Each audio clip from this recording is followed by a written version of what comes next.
Nag-post pala ako ng caption sa aking main Facebook account. Sabi ko doon, "Our life is like a diamond. Ask me why." Tapos may dalawang nagtanong sa akin kung bakit yung buhay natin ay makompare ng isang diamond.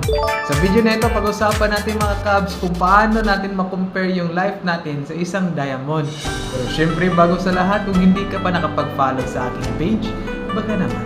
So meron akong ginawa dito mga Cubs na ito yung thought ko kung bakit nasabi ko na yung buhay natin ay parang isang diamond. Pakinggan nito mga Cubs, maganda to.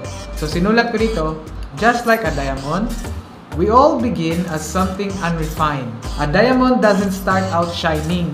It is formed deep within the earth, under extreme heat and pressure. Without that pressure and without that heat, it would never become the precious, brilliant gem we all admire. Our trials work the same way. When life becomes heavy, when pressures come from all sides, when we feel broken, cut, or shaped painfully, those experiences are not meant to destroy us. They are meant to refine us. A diamond cutter, which obviously represents a person, chisels, trims, and polishes the stone, removing rough parts to reveal the inner beauty already there. In the same way, the Lord refines us, little by little, through experiences that shape our faith, humility, strength, and compassion.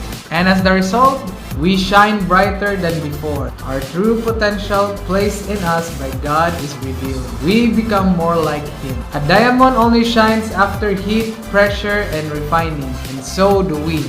Trials don't break us. God uses them to reveal our true brilliance. For scripture verse mga Cubs, nasa comment section lang. So yun lang sa lahat mga Cubs. Maraming salamat sa pagpanood ng video ko.